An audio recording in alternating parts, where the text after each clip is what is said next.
We're joined by the Purdue Boilermakers, head coach Matt Painter, along with Zach Edey and Braden Smith.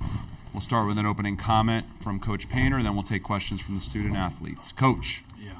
Well, I thought obviously today was a tough game. You know, this is Ohio State's fourth game. This is our second game in as many days, and I think it kind of showed there. But you can kind of see the heart of Ohio State, and those guys really played well in this tournament. And we were fortunate to, play them after they've already played 3 games and we've only played 1. But I think you can see the future of Ohio State, with Akpara, Gale, and Bruce Thornton. And they got a great class coming, and they got a great coach. And, they lost a lot of close games this year, and some people got them. But I think you can see the future of Ohio State and how good they're going to be. And, that was tough for us. That was really tough. Roddy Gale had an unbelievable first half. Bruce Thornton's a tough cover. You can see he does a lot for those guys, and you can see his legs. He didn't have the same pop he's had in this tournament. And then Sewings obviously shot the ball really well in this tournament. So this was a great win for us.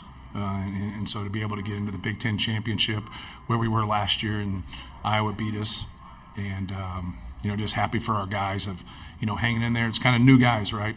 Mason Gillis has a great game for us. David Jenkins has a great game. David Jenkins gave us a great lift at the end of that first half, being able to finish them off, hit that big 3, his second 3 of the half. But then I thought Brandon Newman really stepped up and played well. He did a good job guarding Bruce Thornton. He didn't turn the basketball over and just made some key plays for us. And then we definitely did, the storyline of the game is they only have one center. And so we had that matchup the whole night. And I felt bad for, Trey Kaufman-Wren because, he normally gives us about 8 to 12 minutes right there and does a really good job. But since we just had that matchup all night, Zach was going to have an advantage and we were going to be able to get to the free throw line. It just makes a lot of sense just to get him the basketball, get them in foul trouble, get to the free throw line, and try to steal as many points as possible. Questions for the players. We'll start with Sam in the front row left. Braden, you said after the Illinois game, it's awesome when shots go in. You've now hit 6 against Illinois from outside, 7 yesterday, 7 today. Is this maybe more indicative of what this team is as a shooting from the perimeter? 100%. We all can shoot. We've known that coming in the season. Early, obviously, we haven't shot it well, but we're starting to kind of figure it out. So, yeah, it's obviously really nice to when you're making shots, too. So being able to kind of have that kind of sets the tone. Front row on the right side. Braden, Zach. Matt's usually a pretty even-keel coach. When Brandon Newman had that 5-second call, gets him animated. What's it like to watch him and just the energy as a team in that moment? Zach? Yeah, he's like pretty mild-mannered, but he can definitely get on you. The end of the game gets super tense. You can feel that, and he's going to say some things. There was definitely a few words I can't repeat on the media said. We'll go to the left-hand side on the aisle. Zach, you finished with 14 rebounds but only had 1 in the first half. What did you see that was different between the two halves, and was it sort of a product of Ohio State's bigs just getting into foul trouble? I think I attacked the glass the same way in both halves. Sometimes it's a matter of the ball coming to you or the ball not coming to you. Rebounds are, at the end of the day, they're kind of like a thing of chance. You can get to the perfect rebound spot. You can get to the opposite side. You can get to the weak side, but sometimes the ball will just not bounce your way. I think I just kind of stuck with it and was able to get, 13 rebounds in the second half. Front row middle. Braden, you had a driving layup towards the end there. You're kind of always looking for that shot, probing. When did you decide to actually take it all the way? I just saw the help, what they do with Z. It's kind of my first look to see what Z's doing. They had 2 guys hitting them, so, the lane was there, so I was just able to go get a layup. Back row left, Andrew. Zach, when you're being guarded one-on-one like that, just what goes through your mind? How unusual is that? How much easier does that make life on you? Yeah, it definitely makes this game pretty simple for me. I just got to score the ball every time I touch it. There's kind of like a point in halfway through the first half where one of our coaches, PJ, kind of came up to me. He's like this is just one of those days you got to get 30. So I just kind of stuck with it. I execute the game plan, and I just tried my best to score the ball every time I touched it. Zach, that was kind of like an NCAA tournament game, right? Where they're playing small. You guys are down 8. things are kind of spinning, right?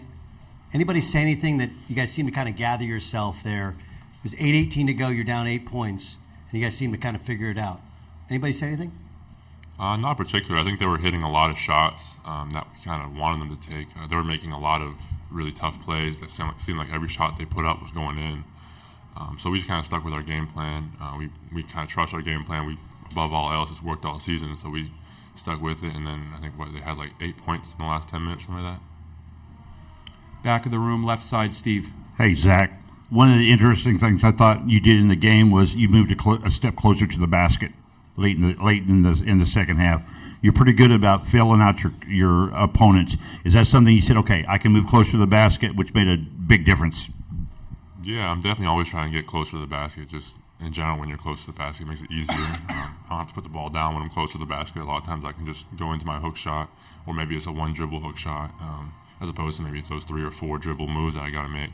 So I'm always trying to get as close to the basket as possible, and at the end of the game, I was able to. Far right side of the room. Braden, a lot of the talk amongst fans and some media is the basketball being different sometimes.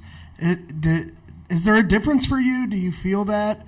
Like, what is your mindset when you have a different basketball? I think that's just more of an excuse, really personally. I think just a basketball's a basketball. You just got to get used to it and get in the flow of the game. So just really just adjust from there. Any other questions for the student athletes? We'll go on the right side, third row back. Zach, tomorrow you'll either get to face Coach Shrewsbury or a third shot against IU. What does each possibility mean for you, and maybe internally, do you have any preference? I have no preference. Obviously, you kind of want to play both teams. You want to see Shrews. I always want to see Shrews win unless it's against us, just because he helped me so much my freshman year. So I want to see him win, but then also you also want to play IU. So it doesn't matter to me. I think they're two great teams, and I'm excited to watch the next game.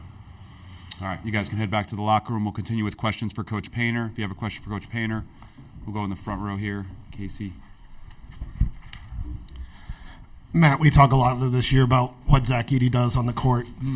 There was a play where he saves a Braden Smith pass and then gets an offensive rebound on the whole other side of the paint. Right. Just what is he more than just 7'4" big? Just everything he adds. Yeah, great mobility. He has a really good nose for the basketball, and that's he's different than most people his size in the fact that he can rebound out of his area. Then he can give multiple efforts. A lot of times guys that are that big, they can make a play, but they can't make the next play. And then he just kind of stays with it. Not all the time, because he still gets stuck sometimes, especially when he gets sandwiched down there. Third row on the left, Dana. Matt, this season has been relatively wide open across the country, right, in terms of there's no dominant team. Where does this league fit in terms of the hunt, which starts next week, if you will?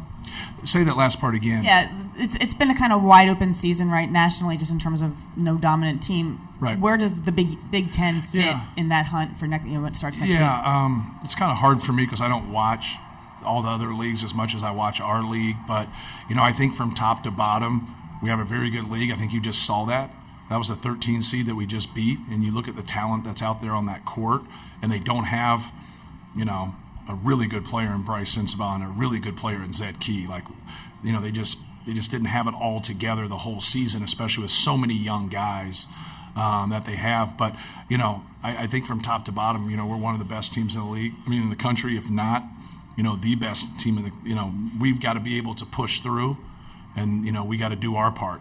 That's what I always talk about, whether we're trying to win the Big Ten ACC Challenge or we're trying to win in the NCAA tournament. Like, you can talk in theory or talk in whole all you want, but when you're involved in it like we are, we got to do our job, and everybody always talks about getting to a Final Four, getting to Elite Eight, winning a national championship. You better win your first game. And then if you're fortunate enough to do that, better win your second game. So there's steps to everything, and anybody can beat you, but yet you can't fear anybody, and you just got to go out and compete. Second row left, Nicole. Matt, do you believe that you guys have done enough to be a number 1 seed tomorrow, or that you could with the game tomorrow? I think it could go either way. Obviously, the people that are involved have all had great seasons and done the same things that we have. If you look at it, obviously we have different conference schedules and different non-conference schedules, and so then you got to really chew on that and break that down, which I have not. So, it could go either way. I don't think you should look at it, like it's a success if you get a 1 seed, or it's a failure if it's a 2 seed. You're in great company, and we've earned the right to be in the discussion. And now the only thing that we're worried about is trying to win this next game. If you keep just doing your job, everything else takes care of itself. So if we win and we don't get it, so be it. Who cares? That's not the goal. It's not what you put on your resume. You put on your resume whether you go to a Sweet 16 or go to a Final Four. And so, the play is what's important for us. We got to play better, tomorrow than we played today, and that's the goal. All the way on the far right side. Do you feel like you guys are playing a little looser, just from my observation, since the Ohio State game? It feels that way. Is there any sense to that since you guys won the Big Ten championship? We've had stretches this year where we haven't shot the ball well. I think that's what comes off more than anything, is that we have guys that can shoot the basketball. Today we didn't have high volume threes, but we were 7 for 15. But we were getting it in there a lot. He shot the ball 25 times. Some people aren't going to allow him to shoot the ball 25 times. When they do that, we're going to have more cracks at it from the perimeter. I think that's where you see it. It's just guys feeling a little bit better about themselves. The greatest shooter in the world goes through a slump. It just happens. It's basketball. That's why they always say, defense and rebounding travels. Sometimes your jumper doesn't. But for us, anybody who's shooting the ball on a regular basis for us, I'm confident that they can make them, and that's just the attitude that you have to have. Back of the room, middle, Bob. Yeah, Matt, look right here. Hello. Thank you. Looking ahead to tomorrow, of course, none of this matters if Penn State wins, but if IU wins, as you look back, what were the differences in those two games, and what needs to be different should you meet IU in the final? Yeah, in the first game we played them, it was the turnovers in the first half. Their pressure bothered us. And in the second game, it was Jalen Hood-Schifino. All right, left-hand side, Julian. Coach, your opponent Sunday will either be a former colleague and a friend, or it'll be Indiana. And it's a program that you've been familiar with since you were a younger man. What emotions come to mind when it comes to facing either one of these opponents tomorrow? What's at stake? Yeah. Well, obviously, I think Zach said it best, is that we root, for Micah. And obviously we don't root for him when they play Purdue. But he's meant a lot to our program in 2 different stints as an assistant. He's grown our program. He's been a part of it, making us better. And we learned a lot from him. He has some experiences that our staff hasn't had, with being with Brad Stevens at Butler, being with Brad with the Celtics. Those experiences and just, the overall success they've had with the Celtics organization and with Butler. I have a lot of respect for Butler and how they do things and the coaches that they've had through the years. So always constantly trying to learn from that. Obviously, I grew up an Indiana fan. A lot of my family went to Indiana and, went to 87 Final Four to follow them and things of that nature. And so obviously I go to Purdue, so my allegiance changed at that time. And but no, got a lot of respect for him. I'm not, somebody that demonizes my opponent. I'm not that guy. Doesn't mean I'm not competitive. Doesn't mean I don't, go after it. But if that's the case, we haven't played very well against them. It's simple as that. But you also got to give them credit for that. And we had the upper hand on them for a while there. I think we won 9 out of 10, 10 out of 11, 11 out of 12, something like there. But in the last 2 years, that hasn't been the case. Mike's done a great job. If you said 2 years ago we're going to hire somebody and he's going to get us into the NCAA tournament twice, I think you'd be pretty happy with that. And obviously they got a great team that can go a long way in the NCAA tournament. So he's done a really good job. They got great players, and we just got to get ready to play them if they win. All right, we'll take 2 more on the left-hand aisle, and then Nicole to finish. Matt, so obviously beating a team 3 times in a season is difficult, but each time you've played Ohio State, it seems like a new team, just personnel-wise. How much more difficult is that when it's a new look each time? Yeah, well, this time wasn't their best lineup, but it was their best version, right? Like, you get to a certain point in the season where people understand about sacrificing and doing things that affect winning. I think with their youth and their injuries, it took them a little bit longer. And then when you lose closer games, it affects you differently. And then obviously the way they've played here in this tournament just shows you how good of a coach he is, first of all, and the pieces that they have, even when they're shorthanded. Like, how does this look with Zed Key out there and Bryce Sensabaugh? That's a tough cover. We were struggling to guard him today. You add those two pieces, and you're really going to struggle.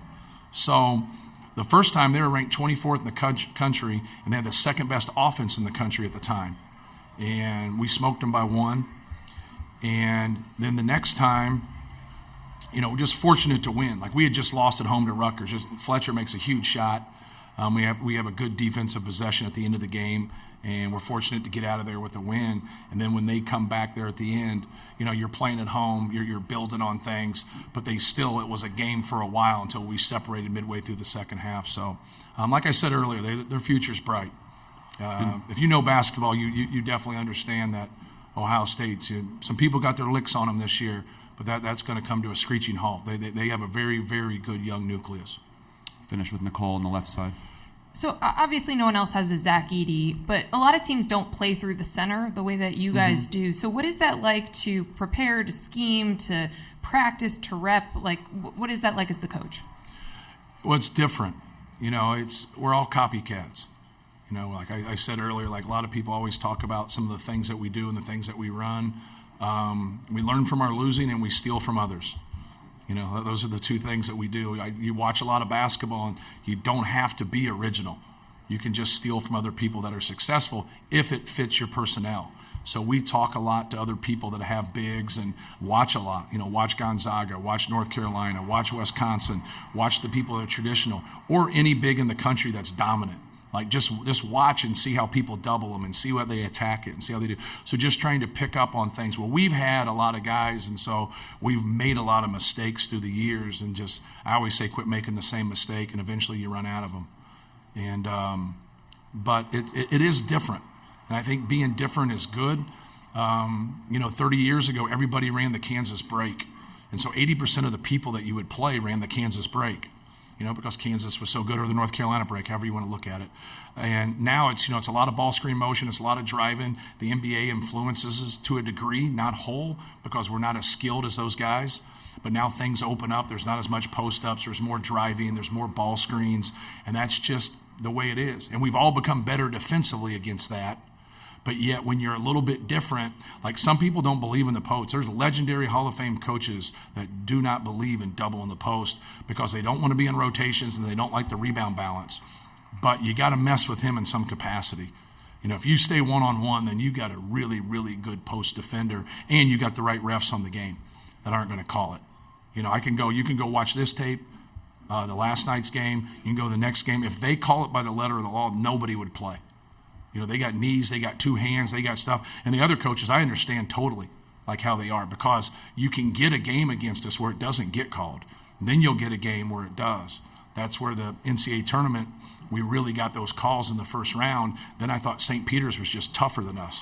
I don't think St. Peter's was fouling us. I think St. Peter's just did the best job against us and fought us tooth and nail every single possession. And that's what you have to do. You got to give anything and everything to deal with his big ass. All right. So sorry, that was kind of a locker room that shouldn't have said that, but it's just true, and that's how they feel, and they don't feel it's fair, and it's not. It's kind of like playing with Glenn Robinson in college. There's just nights where, when he's got it rolling, like you're at his mercy. So if they're going to call the fouls the way they should, like he's going to put himself in a really, really good position. All right, thank you, appreciate it, Coach. Reminder: Brandon Newman and Caleb First are available in the auxiliary breakout room. They are there right now and will be available for the next little bit. We'll be joined by Ohio State momentarily.